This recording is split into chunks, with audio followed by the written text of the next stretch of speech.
കുർബാനയുടെ അംശങ്ങൾ നമ്മൾ അറിയണമെങ്കിൽ എപ്പോഴും കുർബാനയെക്കുറിച്ച് നമ്മൾ ധ്യാനിച്ചുകൊണ്ടിരിക്കും.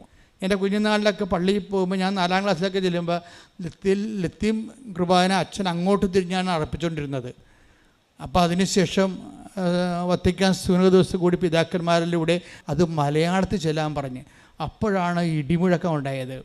മലയാളത്തിൽ ചെല്ലിയപ്പോൾ എല്ലാവർക്കും മനസ്സിലായി എന്താണ് നടക്കുന്നത് അൽത്താരയിൽ. അത് മനോഹരമാണ് ശരിക്കും പറഞ്ഞാൽ. അങ്ങനെ കുർബാനയുടെ ഓരോ ഭാഗങ്ങളും നമ്മൾ ചിന്തിച്ചാലോചിച്ച് പ്രാർത്ഥിച്ചാൽ ത്രില്ലടിക്കും നമുക്ക്.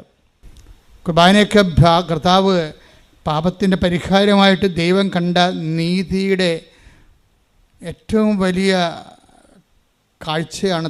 തന്നെ മുറിച്ച് കൊടുക്കേണ്ടി വന്നാൽ ആ അറ്റം വരെ പോയിക്കൊണ്ട് അത് ചെയ്തുകൊണ്ട് നിന്നെ സ്നേഹിക്കണം. ദൈവത്തിൻ്റെ സ്നേഹത്തിൻ്റെ ഹൃദയത്തിൻ്റെ സ്പന്ദനമാണ് കുർബാന.